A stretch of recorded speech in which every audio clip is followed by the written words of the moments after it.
We've always felt that the process is the same, regardless of what position you're in. We're going to do our due diligence. We're going to turn over every stone, as we say, and we're going to go through the processes of building that draft board the same year in and year out, and it'll never change. Do you have a list of guys that you would trade back into the first, or try to trade back into the first round if they fell to whatever number in your head? Yeah, I mean, those are the scenario games that we'll begin to play on Monday and Tuesday of next week with regards to possibilities. But I think what you have to do is you have to wait and see how that moment unfolds. We do hypotheticals, and then we just, we ask, okay, what happens if this player here is, what do you think about this? And we, you'll move the draft board around and eliminate some guys, and you say, how about if these three guys are here?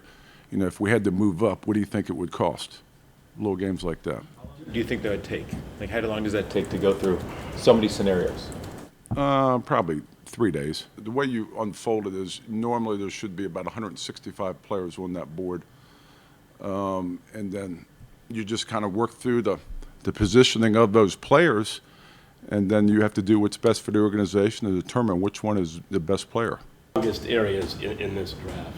In this draft, I mean, everybody knows it's going to be the defensive line.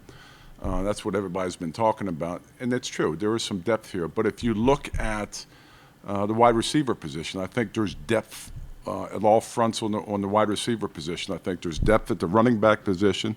I think there's depth at the quarterback position as well. How about safety? You know what? This year's safeties have more depth to it than in years past. Do I draft for best player available or for need? If I don't know, you and I really don't know each other, but if you know my track record, I've always say best player available.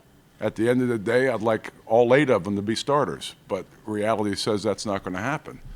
You just want to try to get as many good competitive football players as you can. Look at history and what it would take to move up from, let's say, 49.